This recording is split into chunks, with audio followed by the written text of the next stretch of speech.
You want to do head swaps? Let's do head swaps.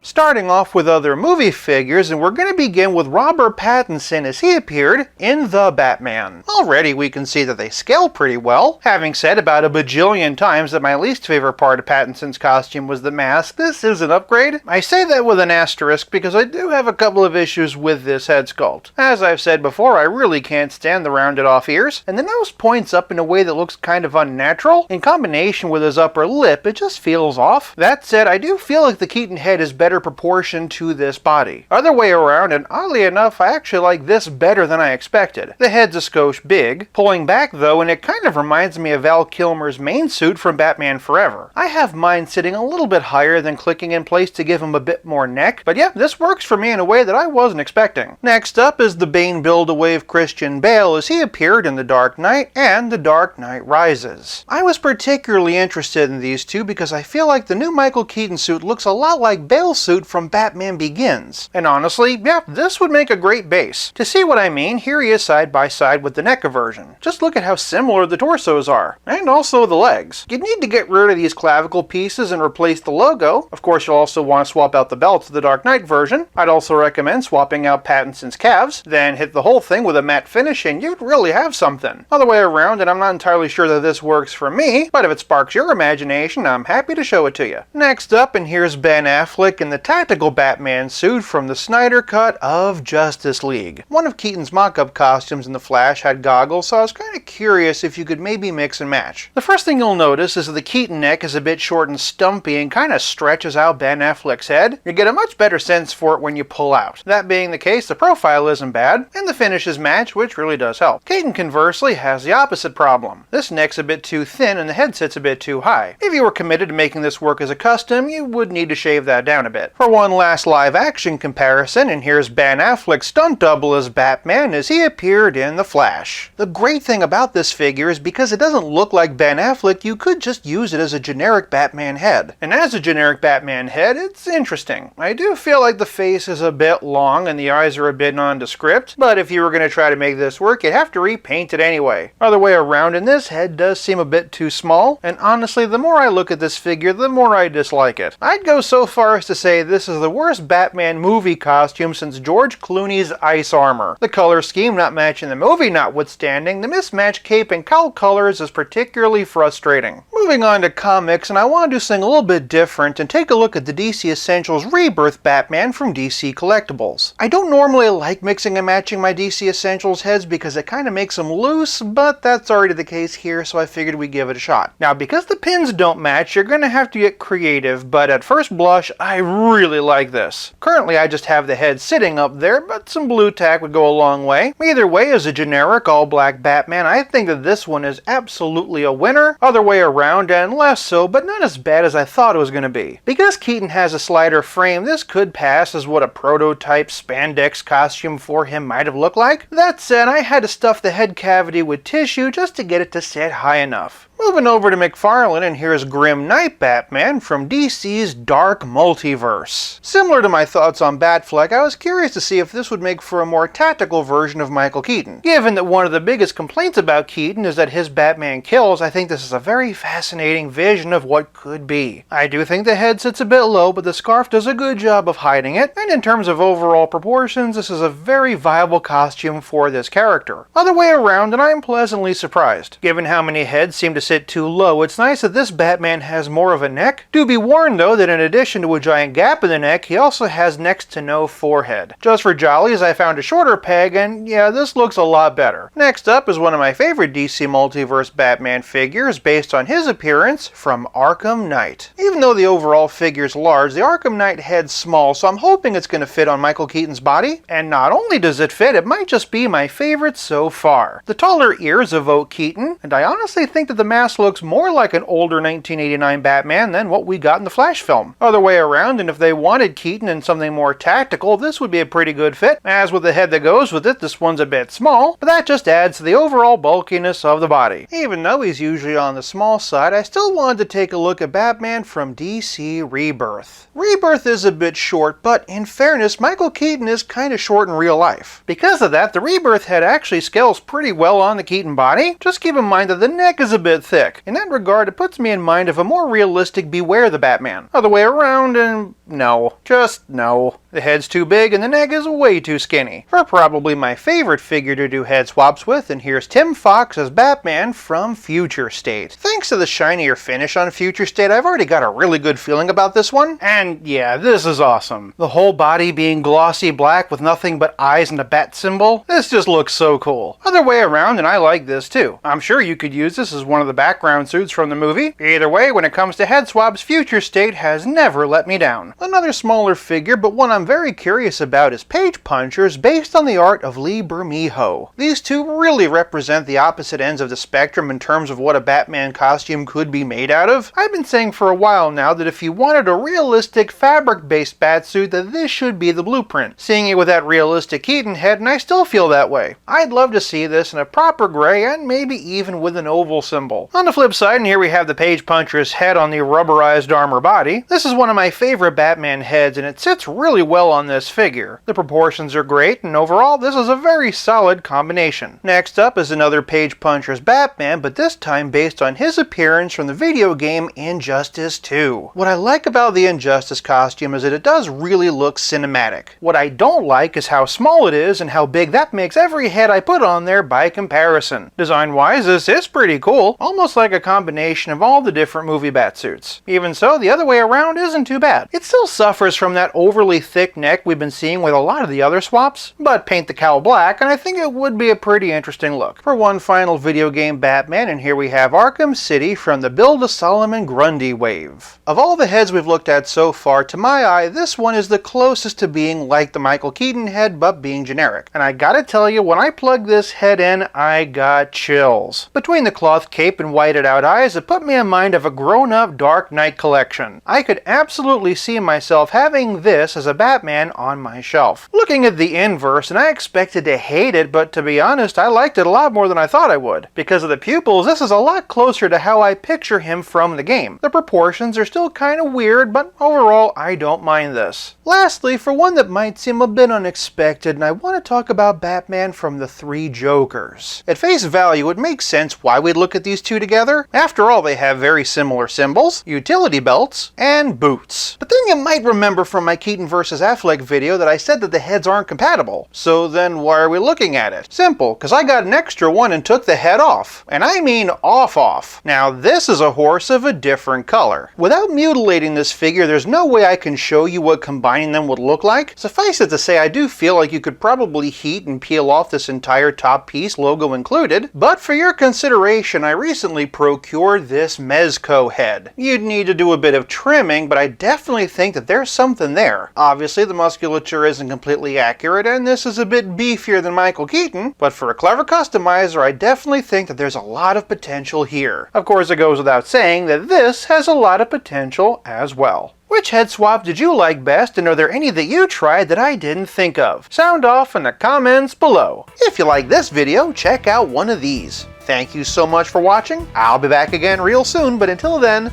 play nice and have fun.